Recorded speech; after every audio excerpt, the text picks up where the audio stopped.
Hello everyone, and thank you for joining me here on Movie Honey. If we're talking about resilience, no one does it better than Chucky in my movie watching experience. Especially now, the writers don't care much for logic and keep bringing back the murderous doll time after time. So here we are with a third season after the massacre at Burlington and a blood-soaked Christmas at the Cross residence. Carolyn has vanished and Chucky still reigns supreme, but will Lexi find her sister? Will Jake and Devin continue their pursuit of the doll? I hope you find the answers in Season 3, so let's dive right in. Let's go! The season begins with young Henry, the son of the current US president, hiding in a closet and discovered by his mother, Charlotte Collins. Henry tells his mother about a man appearing at the White House, warning that they are all going to die. Charlotte puts her son to bed, reassuring him, with a good guy doll named Joseph beside him. Henry pleads to sleep with his parents, but Charlotte refuses. After she leaves, Henry turns to talk to Joseph, who responds. That night, the electricity fails, forcing President James Collins and his wife to be escorted along with their two sons. A distraught Henry tells his mother that Joseph has disappeared, while his elder brother Grant, smoking cannabis in his room, is also dragged out by security. Teddy, Henry's closest bodyguard, while checking around, found Joseph the doll lying in the hallway and brought it back to Henry. The canine dog, seeing the doll, immediately started barking loudly, and just then, the elevator lost power. The guard handling the dog yelled out, and when the lights came back on, his hand was bleeding. The next morning, Henry told his father that Joseph wanted to go to work with him, so James brought it into his office as per his son's wish. But when he returned to his office after a meeting, he found Joseph arrogantly sitting in the president's chair. James took the doll out and asked if Henry had been in the room. The president didn't realize that his paper knife had gone missing. Meanwhile, Henry was on his way back from school. As the car passed the White House gates, he made excuses not to enter, always believing the mansion was haunted. Upon meeting his parents, Henry asked where Joseph was, knowing it was in his room, but asked Teddy to check, and he happily agreed. In Henry's bedroom, Teddy approached Joseph, and from its pocket, he pulled out James's paper knife. Suddenly, the doll snatched Teddy's gun and shot him in the throat, killing the guard instantly. The gunshot was staged by Joseph as a suicide, but it still caused a media frenzy that night. The security at the White House came under scrutiny, and Henry was shocked by the death of his most trusted bodyguard. Henry's bedroom, now a crime scene, forced him to share a room with his brother. The president and his wife were also deeply traumatized. Now, let's turn to our three young friends. After a series of past events, they became more well-known, with Jake returning to his doll patchwork projects. Devin continued to release his detective podcasts, weaving theories about the killer dolls, while Lexi became a TikTok idol, using her fame to ask the online community for help in finding her sister. Out of the blue, all three started receiving abusive messages.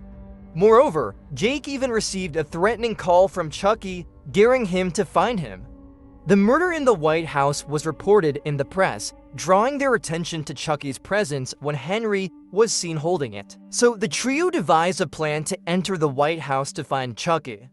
Lexi thought of approaching Grant to get an invitation to their home, but Miss Fairchild, their guardian, disagreed with letting her wards seek out Chucky without her accompanying them. That morning at the White House, while the president's family was having breakfast, Henry repeated a swear word Joseph had used at the table and once again asked his father if the doll could join him at work.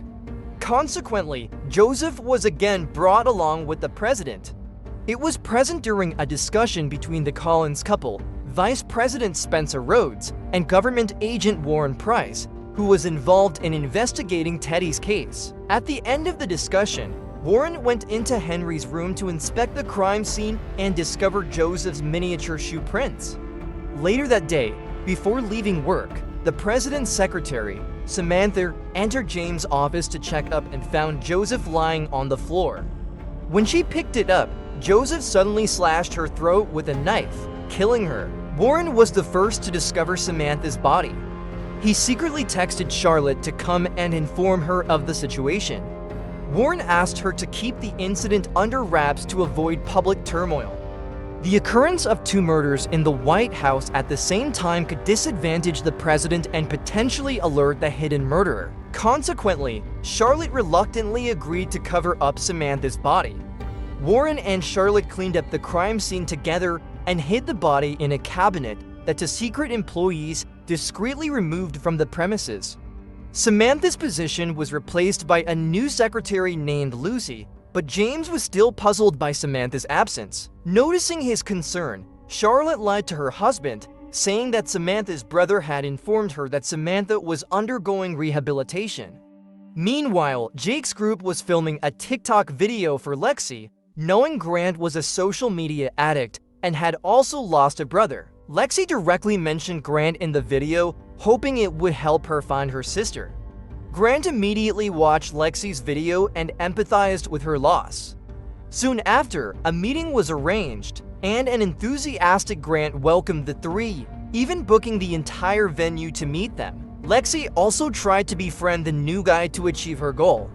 When Jake and Devin excused themselves to use the restroom, Grant discussed Carolyn with Lexi, seizing the opportunity. Lexi declined because the coffee shop wasn't the right place for such conversations. So Grant suggested they go to his house, but Charlotte disapproved of Grant bringing friends home at this time, especially those with troubled pasts like Lexi, Jake, and Devin. Grant continued to persuade his mother, and finally, Charlotte agreed on the condition that she meet their guardian first. While Miss Fairchild met with Charlotte, Jake's group planned how to approach Chucky after gaining access to the White House. The meeting between Charlotte and Fairchild went smoothly until Warren pulled Charlotte aside to inform her that Teddy's death was a murder, not a suicide, suggesting that a killer might be lurking within the White House. This infuriated Charlotte because Warren had not yet identified the perpetrator, despite her having to cover up Samantha's murder. Miss Fairchild was left waiting alone in the living room, where Joseph sneakily hid behind her, lunged at her with the national flag, strangling the teacher to death. He then stole her phone. Joseph called Charlotte, who rushed back to the living room to find Miss Fairchild dead. She was about to call the police when Warren stopped her, showing her photos that exposed James's extramarital affairs before his campaign. This forced Charlotte to keep the guest's death a secret. Waiting endlessly for the teacher's return, Lexi informed them that they had been cleared to visit the White House, but before they could celebrate, Joseph, or rather Chucky, called Jake to challenge him, claiming he had dealt with Miss Fairchild. A few months ago, just as Chucky was about to strike Tiffany, the police suddenly arrived and knocked on the door, which saved her but led to her arrest. From a distance, Nika watched Tiffany being escorted away and caught her eye, while also noticing Carolyn carrying Chucky away. Nika followed them in her wheelchair to the subway stairs, where she could no longer keep up and asked them to stop. She tried to persuade Carolyn to hand over the doll, but to no avail, helplessly watching the girl take Chucky away. The two took a taxi to a location where targets including Andy's sisters and Jake's group of friends were situated. When asked if she hated anyone, Carolyn immediately mentioned disliking her first-grade teacher, Sherman. Thus, Sherman's name was added to Chucky's hit list. The idea of a doll committing murders made the taxi driver uneasy, prompting him to ask both passengers to leave the car. Once stopped, Chucky flipped the driver's seat over and stabbed the driver in the throat with an umbrella. Lexi went live to announce that she received information about someone spotting Carolyn in the subway, hoping someone else with more clues would contact her. In a dream, Chucky saw himself finishing off Andy in his bed, with Carolyn calmly sitting by as a witness. Waking up in a motel, Chucky noticed his hair falling out extensively and saw wrinkles forming on his face in the mirror. He took out a voodoo magic book, studied it, and decided to switch bodies with Carolyn, who was sleeping in the bed next to him. Just as he was about to proceed, Carolyn woke up and interrupted the doll's plot. Aware that Chucky had read something in the book, Carolyn explained that if his exterior was aging, the solution was to see a doctor. For months later, Lexi visited Tiffany in prison to inquire about her sister's whereabouts, but she only knew that Chucky had taken the girl, not where they went. In June, the trial of Jennifer Tilly took place in Texas, with Nika testifying against the murderer. Following that, Jake, Devin, and Lexi each took the stand to denounce the crazed past behaviors of Tiffany, naturally in the body of the deceased Jennifer. Yet, the final witness called was Jennifer Tilly herself, who confessed the whole truth about Tiffany Valentine, Chucky, and the soul-swapping process. No one in the courtroom, except the victims, believed this, and Jennifer's lawyer used these testimonies to argue that his client was delusional, having become too immersed in her role. The verdict declared Jennifer guilty of killing 103 people, and the sentence was to be carried out from June. Despite her persistent protests of innocence, Jennifer was sentenced to death. Before being led away, she screamed for the voodoo book and then encountered Nika. Nika revealed she still kept in touch with Gigi and gloated as Tiffany was taken away. In an attempt to rejuvenate his aging vessel, Chucky and Carolyn visited Dr. Rosen, a specialist in voodoo medicine. After some examinations and consultations, Dr. Rosen diagnosed Chucky with a Catholic spell contamination from an exorcism in Burlington, resulting in the voodoo deity Damballa forsaking his soul. A similar case had been documented in the 11th century, and the patient had died. Chucky could no longer be reborn, and this would be his last body.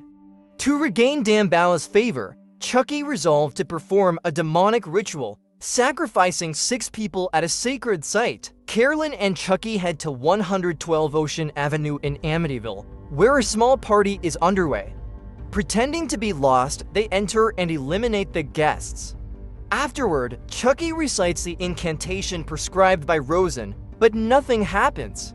Worse still, his hand visibly ages, suggesting that perhaps he isn't evil enough to please Damballa. Chucky chooses the White House as his next target, with Carolyn assisting him with makeup to blend in, agreeing to meet again after Chucky kills 6 people. At that time, the Collins family had just lost their son Joseph.